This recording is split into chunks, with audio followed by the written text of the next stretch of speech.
la suya, la de todas y todos. Amigos y amigas, estamos presentándoles en ameliarueda.com en este momento una super nota de lo que está diciendo el Papa en Cuba. Lo que esperaban que iba a decir el Papa antes de irse, lo dijo, y en algún momento lo vamos a tener aquí, porque tenemos hace rato esperando a don Fernando Rodríguez, viceministro de Hacienda, porque es el momento de hablar, de recordar ciertas obligaciones, ciertas cosas, pero además se están propiciando cambios que usted tiene que entender por qué y para qué. Don Fernando, muy buenos días. Muy buenos días, doña Amelia, y muchas gracias por la invitación. Bueno, vamos a ver, ¿qué es importante recordar en este momento? Claro, es todo un proceso que termina en este momento, pero ¿qué es importante recordar cuando toda la gente está, uy, Dios mío, ¿cómo hago para cerrar y cerrar bien y tal cosa? Sí, bueno, yo creo que lo que tenemos que empezar por tener claro es que ya se acaba el año fiscal y que con eso, pues entonces se origina la obligación de presentar la declaración de impuesto de renta y eventualmente hacer el pago. Muchas veces la gente cree que eso se paga el 15 de diciembre y ahí hago la primera aclaración. El plazo empieza a correr el 1 de octubre. Entonces, la gente que no quiere dejar su presentación de declaración o el pago de impuestos hasta esa fecha, lo puede hacer el 1 de octubre. E inclusive, si eventualmente no tiene el dinero, puede hacer su declaración de impuestos y pagar después. Porque son dos obligaciones que están juntas, ¿verdad? Que van de la mano, pero que son dos obligaciones por aparte. Una declarar y la otra pagar. Entonces la gente a veces deja la declaración para después, tiene que andar en carrera, se le junta eso con otras cuestiones a final de año, vienen en el caso de los negocios las ventas fuertes, tiene que estar pensando también en cancelar impuestos municipales, en el impuesto a la propiedad de vehículos, en los aguinaldos, y se le juntan un montón de cosas y bueno, ya se complica la vida. Un montón, ¿verdad? Demasiados, que precisamente una de las cosas que nosotros estamos propiciando como modificación es cambiar el año fiscal. Bueno, eso le iba a preguntar, digamos, ¿cuáles cambios están ya vigentes este año? ¿Qué cambios y cuáles pretenden impulsar a futuro? Sí, bueno, por el momento lo que estamos haciendo es cambiando la forma en que se presenta la declaración. Okay. Hasta el año pasado y todavía este año, para los que tenían pendientes, lo que tenían que hacer era bajar el programa EDI, el de la página web del ministerio, y con ese programa hacer la declaración. Y ahí después venían dos formas de presentarla. Una era crear un archivo, el sistema crea un archivo, y ese archivo después uno se metía a la página web del ministerio y lo cargaba.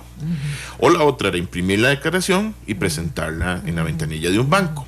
Eso se podía hacer así tanto para la declaración, para la declaración de renta, perdón, la de ventas sí se hacía de manera digital. A partir del próximo mes, y se hace el próximo mes porque es cuando arranca el nuevo año fiscal y termina el que estamos, la declaración va a ser a través de una plataforma web, o sea, se hace en línea. Se tienen que, si no tienen una clave ya como contribuyentes, se tienen que registrar, el registro no es complicado, y a partir de ahí buscan las opciones, y si tienen que presentar declaración de impuesto de ventas, hacen la de ventas, y si tienen que presentar declaración de renta, en su momento harán la de renta. Eso ya no vale por este año. Eso es para la declaración del 2015. Ah, ok. Okay, para, digamos, los primeros declarantes van a ser los que pagan impuesto de ventas, que tienen que pagar a mediados de octubre, ya ellos van a utilizar esta plataforma nueva. Ventajas: se pueden utilizar varios ¿cómo se llama? Servidores y varios programas digamos, en diferentes plataformas. Pero no es difícil. No es difícil, y la ventaja es que, porque cuando uno bajaba el EDI había que bajarlo con un montón de programas a la par. Sí, se ponía uno nervioso. Y entonces la cosa es que a veces, si no le funcionaba tal programa, el sistema no le servía, o iba ya a presentar la declaración y no le funcionaba, o iba a imprimir y no podía, una serie de cosas. Ahora se puede hacer desde una computadora, una PC, desde una computadora Apple, desde cualquier computadora, y la idea es que inclusive en el futuro, que esperamos que ya para el año entrante podamos tener eso, podamos presentar la declaración desde una tablet o desde un teléfono, que todavía no hemos hecho ese ajuste. Excelente. Pero vamos para eso. Excelente. Entonces ahora ampliamos la gama de programas en los que se puede utilizar, y ya entonces no le creamos un problema a la gente que tenía su computadora Apple, por ejemplo. No, y otro problema: cuando a usted le hacen eso, digamos, yo no estoy hablando de cuando hay negocios, que ya todo es mucho más complicado, pero cuando usted es una persona común y silvestre que da sus servicios y que tiene sus entraditas y eso usted lo podía hacer en Estados Unidos. Se sientan los americanos nada más en una mesa, aquí tengo las facturas, aquí tengo esto, aquí tengo la computadora, y yo mismo estoy viendo lo que pasa y soy responsable. No lo que usted sabe que ha pasado muchas veces, de que yo creo que todo está bien y a la final pusieron esto que yo no creía y esto no era así y me lo acomodaron así, y entonces vienen los problemas. Entonces, la facilitación de eso va a generar confianza también en los contribuyentes. Claro, y además yo creo que nos permite ir desarrollando cultura como pagadores de impuestos. También. Porque en realidad presentar una declaración no es difícil. Si la gente quiere contratar ayuda, pues está en su derecho. Pero en realidad es una cosa que se puede hacer. Creo que las reglas son muy sencillas. Para una persona que tiene una actividad, un negocito pequeño, una actividad profesional, simplemente toma las facturas de los gastos relacionados con su negocio, con su actividad, y eso es lo que puede deducir. Y si tiene dudas, puede dirigirse a las oficinas tanto más tanto por tanto, da tanto y tanto. O sea, eso es todo. La declaración nuestra es súper sencilla. Súper sencilla. Hay otros países donde se hacen declaraciones de 20 páginas. La nuestra es muy sencilla. En realidad, yo creo que eso tiene esa ventaja, digamos, para el contribuyente.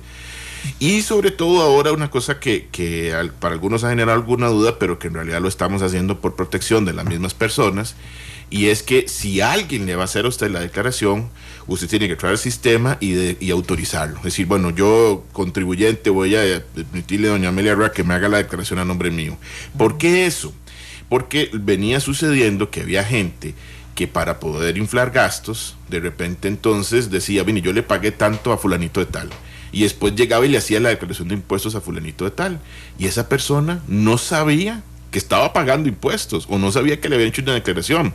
De repente dejaban de hacerle la declaración y aparecía con moroso de declaraciones ante nosotros.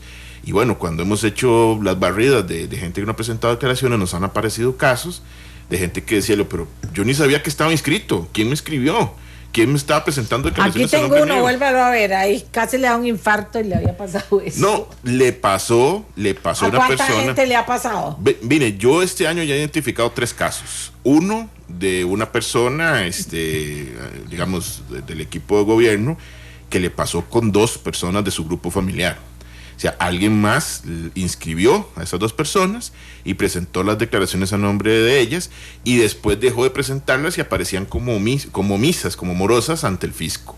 Evidentemente, estas personas, una ni tan siquiera está en el país, la otra no trabaja, no tenía actividad, y bueno, nos dimos cuenta hasta eso. Entonces hemos empezado a introducir esos controles para evitar ese tipo de abusos. ¿Cuáles son los problemas más grandes que se le presentan a nosotros, los que tenemos que pagar impuestos, y a ustedes, que son los que los recaudan?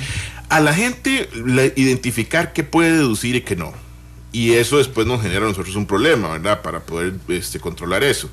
¿Por qué? Porque a veces, digamos, las personas no saben, por ejemplo, si la factura, qué sé yo, del recibo de electricidad, si yo trabajo en mi casa, puedo o no deducirlo.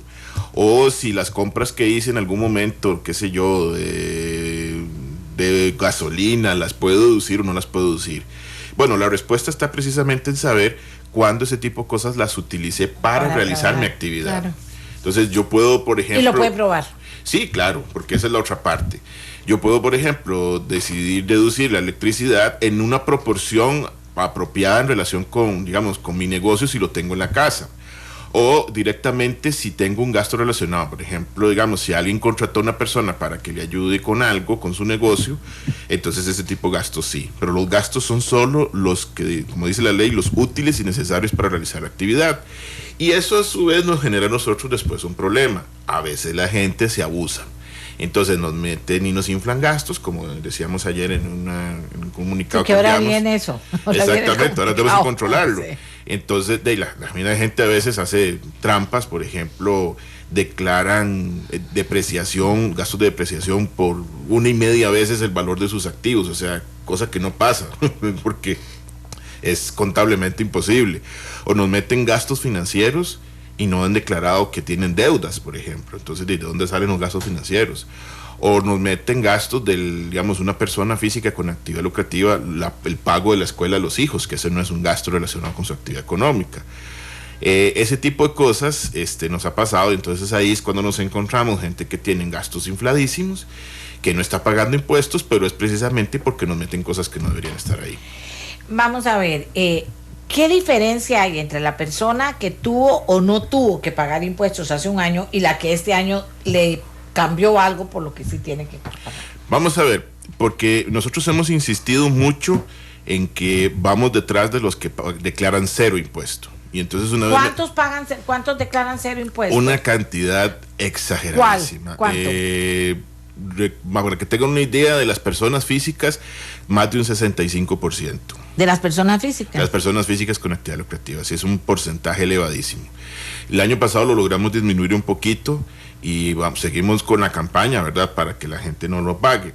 No nos haga eso, pero hago una diferencia, porque el año pasado alguna gente nos llamaba diciendo, mire, es que yo no tuve actividad, o sea, yo no hice nada y pagué ese impuesto y ahora ustedes me van a revisarlo. No son esos los que queremos buscar. Los que estamos buscando son los que reportan actividad, que tienen ingresos, pero que inflan tanto los gastos que al final quedan casi parecidos gastos e ingresos, y no pagan ningún impuesto porque se supone que no les quedó ninguna renta. Y no caiga en la trampa de gente que dice, no se preocupe, yo se lo arreglo, todo le va a quedar cero, no va a tener que pagar nada. No, hay que tener cuidado. Eso hay que decirlo, porque hay gente que confía y que ahora, de acuerdo a esta decisión que toma Hacienda, señores, eso se acabó. Es más, ¿por qué? Sí, porque vean,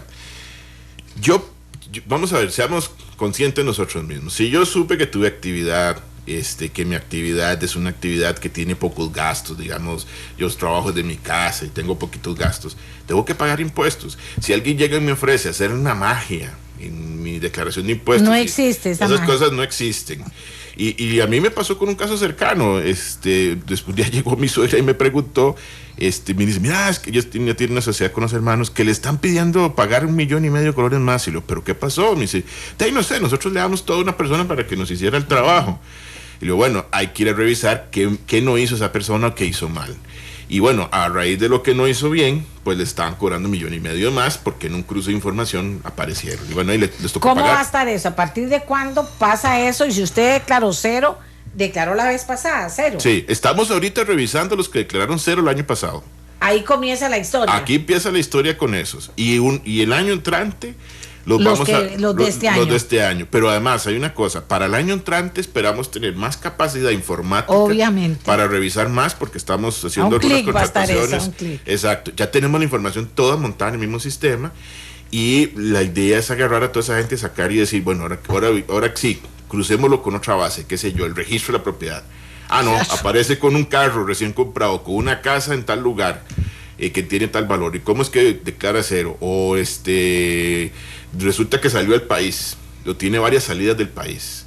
Entonces, bueno, las salidas del país son por trabajo o son por placer. Bueno, entonces, con ese tipo de cosas nosotros... Eso lleva mucho detalle. Tiene mucho detalle porque lleva mucho trabajo. Nosotros lo que hacemos es que vamos escogiendo grupitos de más riesgo.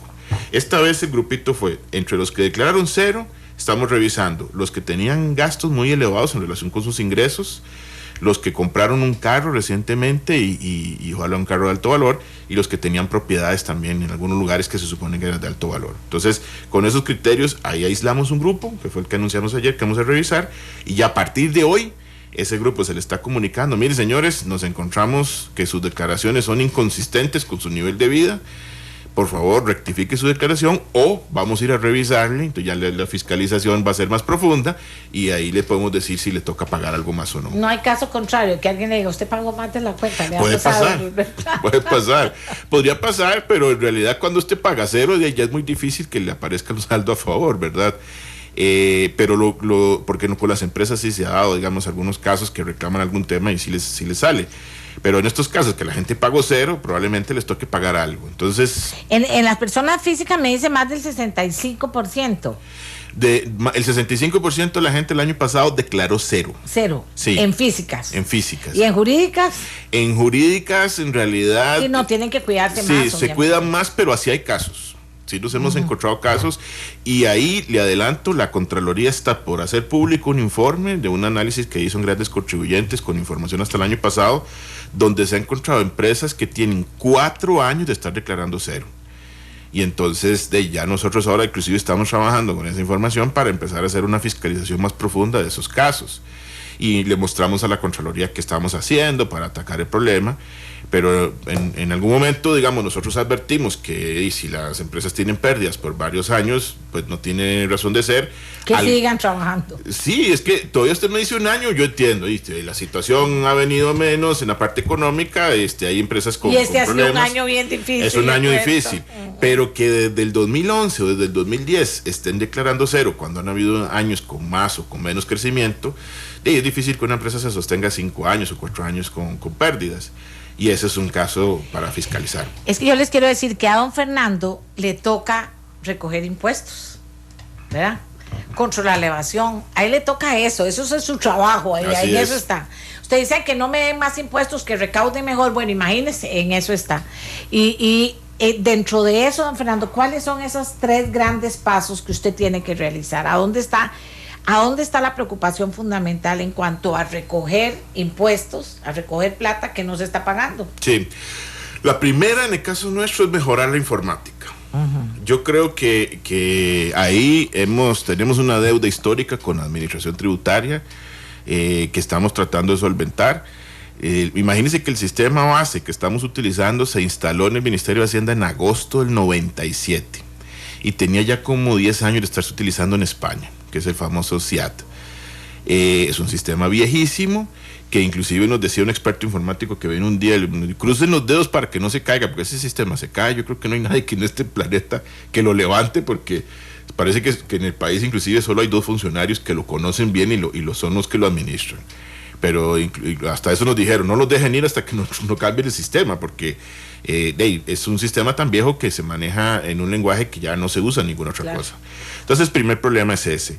Segundo problema, en algunos casos, la enorme dispersión que existe de información de algunos contribuyentes, porque nosotros tenemos un grupito, grandes contribuyentes muy bien vigilados, otro grupo de contribuyentes también de gran tamaño que se vigilan a través de las administraciones tributarias, de las oficinas regionales, y después hay montones y montones y montones de personas que a través de controles de este tipo selectivos nosotros les hacemos cruces de información, pero requerimos ampliar eso, tener más capacidad de análisis. ¿Ustedes han podido medir el tema del contrabando en este país que anda por la libre? Todo el tiempo le ofrecen a uno vender cosas contrabandeadas. ¿Cómo está ese tema? Bueno, nosotros... ¿Qué números tiene? Vamos a ver. Se supone, que este es un dato bajito, pero se supone que en cigarrillos, licores y algunos artículos de uso personal como perfumes ese tipo de cosas, se contrabandean $100 millones anuales en impuestos indirectos. Ahí no entra siquiera sin contabilizar renta. Pero la verdad es que es más grande que eso, digamos. Ahí hay una economía subterránea que yo creo que inclusive el día que logremos registrarla adecuadamente vamos a tener que hasta hacer ajustes en las cifras del Banco Central, en las cuentas nacionales. Porque como usted dice, hay tantas cosas que entran acá que uno sabe que se venden de manera ilegal que pues no se contabilizan, y ahí es donde estamos tratando de ver ahora cómo las pescamos. Y la gente dice que aduanas ha tenido algo que ver con esto. Bueno, ustedes han podido ver si es correcto que hay corrupción en aduanas, por ejemplo. Yo no quiero generalizar, digamos, yo siempre digo que el funcionario nuestro es, digamos, honesto de origen, y que aparecerán casos de ovejas negras. En aduanas las hay, yo no lo voy a negar. Ya hay un caso que se elevó al Ministerio Público con un arresto y todo, y hay otras investigaciones en proceso y otras denuncias presentadas. Y eso es ahorita lo que inclusive el Ministerio Público nos está ayudando muchísimo, que aprovecho para reconocer el trabajo de don Warner Molina, que es el fiscal de delitos económicos, que ha sido un aliado de nosotros en estos temas, tanto en la parte de aduanas como con la Policía de Control Fiscal, un aliado fundamental. Pero sí estamos investigando. Imagínense que, por ejemplo, a través de inteligencia de informantes que nos pasan datos, hace como una semana logramos detener 16 toneladas de ropa que venía falsificada, que es producto que se está empezando a meter al mercado en estos meses, aprovechando las ventas de fin de año. Perfumes, cremas, y este caso de las cremas, que no lo dimos a conocer, tenemos que sacar la información, fue un relajo porque nos las declararon como otras cosas y habían metido las facturas en las mismas cajas. Entonces, cuando la gente de fiscalización de aduanas abre las cajas, se encuentra otro producto distinto al declarado y las facturas de las cremas metidas ahí. Y además... ¿Qué otras cosas? Bueno, un día de estos nos declararon, traían teléfonos celulares y los declararon como tazas de estas, de tomar café. Evidentemente pagaban mucho menos impuesto. Ese tipo de cosas las hemos ido detectando. El problema que tenemos ahora, que por eso hemos estado empuje la ley de contrabando, es que tenemos que acumular $50,000 para poder llevar esos casos al Ministerio Público. Y ya estamos así para tener la ley de contrabando aprobada. Nos falta el segundo debate. Ya con eso serían $5,000 y va al Ministerio Público. Ayer la Policía de Control Fiscal, por ejemplo, igual, a través de un seguimiento que ellos hicieron y controles de inteligencia, que creo que eso salió en la prensa hoy, logró detener en un camión que venía tapado con tablones de madera 1,000 botellas de licor y un montón de latas de una bebida alcohólica. Ese tipo de cosas, ese camioncito con esa carga no llega a superar el umbral. Oiga lo que dice la prensa hoy: Hacienda arma cacería de profesionales pudientes. ¿Usted sabe que todavía hay profesionales que no le dan a uno la factura? No, exactamente. ¿No se la dan? No la dan y es exigible. O sea, en cualquier caso dar el comprobante de pago, digamos, factura o alguna cosa similar. De esto en particular, ¿qué van a hacer con los profesionales? Nosotros hemos estado haciendo, en el caso de los profesionales, estamos esperando que, bueno, ya lo que negociamos en el proyecto fraude logre salir, porque entre las cosas que no generaron polémica, que yo creo que nos van a ayudar mucho, hay un artículo que obliga a los profesionales liberales que tienen oficinas para atender al público a recibir pagos con tarjeta de crédito y débito, para que se acabe ese cuento de solo con efectivo cuando uno llega a un consultorio o a una oficina de estas. Exactamente. Pero además hemos hecho... ¿Cómo los van a contactar? ¿Cómo los van a descubrir? Como le digo, nosotros tenemos las listas. En realidad, esas personas que prestan el servicio los hemos identificado. En algunos casos hemos recibido denuncias. Nosotros tenemos en un aplicativo que tenemos para denuncia, le damos la opción a la gente que denuncie los negocios o las personas que solo reciben pagos en efectivo. ¿Qué porcentaje de denuncias reciben? En realidad recibimos cantidades variables. La mayoría de las denuncias se van más que todo por no entrega de factura. Okay. Y los controles que hemos hecho a lo largo del país durante este año, hemos hecho controles en Guanacaste, en Punta Arenas, en Heredia, en Alajuela. Recientemente hicimos uno en Cartago. Nos toca venirnos por San José y por la parte sur de Punta Arenas, pero hemos encontrado que la mitad de los negocios que visitamos y hacemos compras simuladas no entrega factura. O sea, es un porcentaje muy elevado. Estamos muy preocupados por eso, porque resulta que entonces lo que hacemos es repartir actas, digamos, por incumplimiento, pero a nosotros no nos interesa cerrar negocios, lo que nos interesa es que la gente cumpla. Entonces, pues vamos a tener que hacer controles, decirle a la gente que si es reincidente en la no entrega de factura, se arriesga un cierre de 5 días. Por una cosa en realidad que no es mayor problema cumplir. O sea, es que yo creo que la gente a veces se la juega y nosotros andamos detrás de esa gente para que no se la ande jugando, ¿verdad? Vea todo lo que me llama un montón de cosas, dice aquí. Vamos a ver.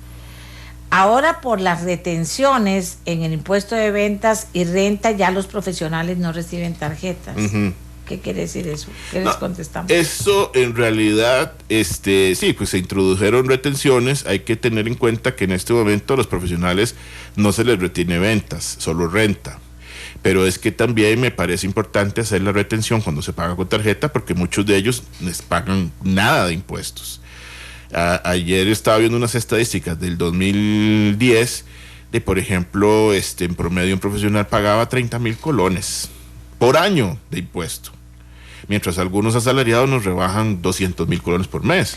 A ver, cuando usted dice asalariados, ¿qué asalariado tiene que pagar este mes? En este momento, en este cierre, los que estamos recibiendo un salario de más de 793,000 colones mensuales. 793,000, sí. Porque había dudas, ¿verdad? Hubo problemas en esto. No, fue que hay una corrección que se va a hacer a partir de octubre. Ah, bueno, la próxima. Pero esa es la próxima. Ya a partir de octubre va a ser sobre 787,000 colones.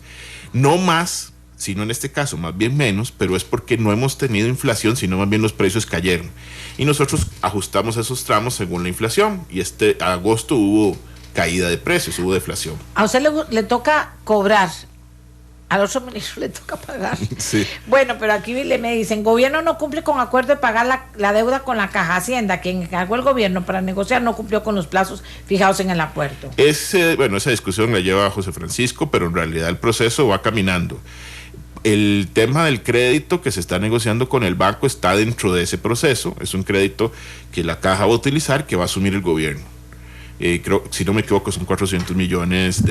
O sea, ahí pues evidentemente faltará cubrir una parte, pero ellos ya se están poniendo de acuerdo. Un tema fundamental en la negociación, hasta donde yo conozco y lo que he podido oír, era documentar la deuda y saber cuánto iba a ser hacia adelante, para que en 4 o 5 años no vuelva a decir la Caja, es que me debe otro poco de plata. No, que hagamos un cierre aquí de lo cual es la deuda, documentémosla, aquí va esta parte de esta plata y esta otra se la pago de esta manera. Con las medidas que usted ha impuesto, ¿cuánta plata de esa que no se cobraba logró recuperar usted? Y otro número, ¿cuál es la expectativa de recaudación en el cierre de este periodo fiscal de este año? Ok, nosotros en donde hemos visto, digamos, quizás, donde hemos concentrado en el último año, hemos visto quizás el esfuerzo más grande es en renta. Renta estamos creciendo en lo que va del año en relación con el mismo periodo del año pasado un 15%. Considerando que la economía nuestra está creciendo un 2 y pico y que más bien los precios están cayendo, creemos que es un crecimiento bastante bueno. ¿Cuánto sería en números un 15%? Estamos hablando, bueno, no lo tengo claro en este momento, pero bueno, podrían ser hasta el momento unos 300,000 millones más. ¿Y ahorita cuánto fue el último cierre? Los datos de este mes estamos creciendo todavía un 15%. O sea, estamos hablando de renta. Renta, a eso voy. Una parte de eso son regularizaciones de algunos grandes contribuyentes, bancos y otros que pagaron un poco más, pero en otras han sido ajustes, digamos, de negocios pequeños y una campaña que hicimos en personas físicas, en caso de salariados. Porque, por ejemplo, si yo trabajo en el ministerio... ¿Dan resultado esas campañas? Sí, no, en algunos casos han dado poca plata, en otros sí en su momento dan un poquito más, pero lo que hemos venido diciéndole a la gente, sobre todo, digamos, en asalariados, es, si usted es asalariado y, por ejemplo, tiene otro trabajo, usted solo puede aplicar el mínimo no imponible, o sea, la parte que uno paga una sola vez, o sea, no puede dejar de pagar por una parte del salario sobre la otra. Eso hicimos una campaña el año pasado con las universidades, porque ellos reciben mucha gente que trabaja ahí y que trabaja afuera.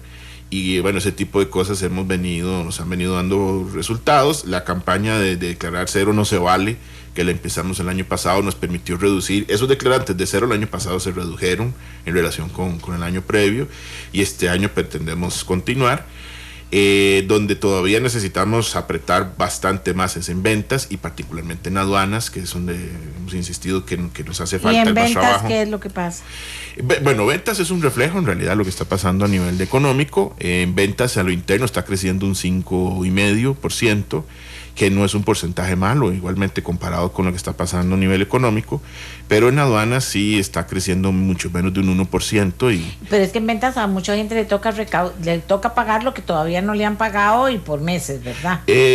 No, porque paga cada mes. En realidad la liquidación del impuesto de ventas es mensual y cuando se importa es al momento de importar. Ahora, entonces quiere decir que si usted tiene que pagarlo, no cobrarlo, pagar impuesto de ventas en una factura, tiene que hacerlo dentro de los siguientes 30 días para que eso esté... 15, dice. 15. Digamos, yo ahora lo que se cobró en septiembre se paga al 15 de octubre. Okay. Lo que se cobra en octubre, el 15 de noviembre, y así vamos. Okay. Pero ahí, bueno, en ventas a lo interno creo que el comportamiento ha sido bueno. Ya nos vamos a concentrar en ventas en aduanas. Estamos planeando varios operativos en lo que va del año para poder llegarle a esa gente. Estamos con el ojo. Dice que usted es joven, porque viera toda la gente que yo he oído decirle vamos a entrar al tema de aduanas. Ese tema es un tema. Yo sé que es un tema, aquí hay gente que ha sentido inclusive en riesgo su vida, porque nosotros estamos trabajando no solo con la Fiscalía de Delitos Económicos, sino con la de Crimen Organizado a la par de nosotros. Esto que dice de verdad. Estamos a la par de organizaciones grandes que están metiéndose fuerte en esto. Algunos funcionarios nuestros han sufrido amenazas de muerte, que por dicha no han pasado a realidad, pero bueno, es que para que tengan una idea, el caso por el cual se arrestó un funcionario hace unos meses, bueno, se le arresta por su supuesta participación en el robo de un contenedor de cigarrillos en la aduana Paso Canoas. Ese contenedor de cigarrillos aparece, se lo roban en abril y aparece en junio en un operativo que la Policía de Control Fiscal hace contra una banda de contrabandistas organizados, que el operativo lo hacen apoyado con la Fiscalía de Crimen Organizado. Entonces se lo roban de un lado y aparece en el otro. Nos han contado gente que está vinculada al negocio aduanero que algunos funcionarios, tanto públicos como privados, bandas de estas les han ofrecido 10 millones de colones o 15 millones de colones por permitirles abrir un depósito, un almacén y robarse un contenedor lleno de cigarrillos que tal vez la Policía de Control Fiscal ha decomisado. Este producto es en este momento tan cotizado en la calle como la droga. Bueno, hicimos una ley que a la final terminó produciendo esto. Estos son los efectos inesperados. La gente sigue fumando, pero está comprando y cigarrillos que atentan contra la vida de la persona. Exactamente, pero además que están financiando bandas criminales. Oiga, también. Yo creo que por eso el llamado, digamos, al caso de la ley de contrabando, pero en algún momento, y yo lo he dicho, yo no he conversado esto con los colegas del Ministerio de Salud, tengo que decir, pero que creo que ojalá pudiéramos tomar una parte pequeñita de los recursos del impuesto a los cigarrillos y financiar con esto las actividades de la Policía de Control Fiscal, porque estos muchachos son el frente de batalla para poder detener este tema. Y el contrabando de cigarrillos a nivel, por ejemplo, Centroamérica es terrible, tenemos bandas criminales metidas. Ganaron los contrabandistas con esa ley. Vemos lo que es la vida. Ese es un resultado complejo, ¿verdad? Del proceso, pero la realidad, y si a usted le ofrecen, imagínese que le lleguen a ofrecerle, nos decía un día de estos alguien que una de estas gente le ofreció a través de la malla del depósito Navidad, fiscal 15 millones, y mira, te doy 15 millones ya y abrime el portón y me dejas sacar los cigarrillos. Esa vez que se robaron de Paso Canoas, cambiaron el contenedor de cigarrillos por otro contenedor con otro producto diferente, como para disimular. Entonces, no, la cosa está complicada. Discúlpeme, a ver usted que aquí yo voy trabajando. Le estamos pidiendo al Grupo Automotriz, lo hago público, por favor, decídmele a la gerencia que tenemos información importante que estamos publicando, que entonces me gustaría tener la posición de ellos, que de todas formas es aclarar que aquí en Costa Rica no se venden esos carros, pero que sí sería importante que él nos pueda atender antes de las 9. Es que ve que esas cosas tengo que resolverlas aquí, sí, claro. porque después queda una parte y no queda la posición de ellos, y la posición de ellos es decir que aquí no se venden esos carros, porque usted viera cómo está eso, hablando de lo que pasa en el mundo. Aquí tengo la última reacción del grupo, la última reacción. La embarramos, declaró el director ejecutivo de Volkswagen en Estados Unidos, Michael Horn, al admitir que el grupo automotriz fue deshonesto en las pruebas de emisiones contaminantes. Sí. Hoy es el escándalo y ha cobrado dimensión planetaria cuando la Volkswagen alemana confiesa haber equipado 11 millones de coches en todo el mundo con un software destinado a manipular los resultados de los controles de polución. Aclaro, estos no están contemplados entre los que se venden en Costa Rica, porque hay que decir, no le va a hacer un daño a la empresa.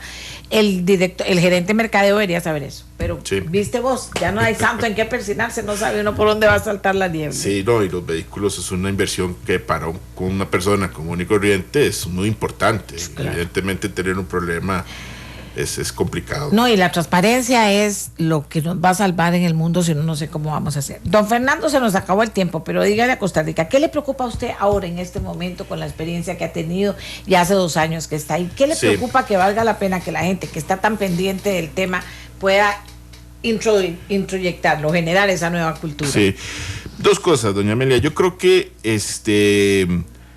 en esto tenemos que aprender a colaborar todos, y no es que vamos a colaborar con este gobierno, con una bandera política o que me voy a sacar el clavo, no, es que los impuestos son una obligación que tenemos que cumplir como cualquier otra en la vida, y yo creo que lo menos que podemos hacer es tratar de reflejar en los impuestos la realidad de nuestras actividades económicas, de lo que hacemos con nuestros negocios, de lo que hacemos con nuestras actividades personales, de lo que hacemos con nuestras empresas. Y tratar en algunos casos, de evitar hacer maniobras tan complejas que, bueno, terminan desnudando a la persona por las cosas que hacen. Y yo creo que en esto, yo pues apelo a la honestidad, a la ética del contribuyente.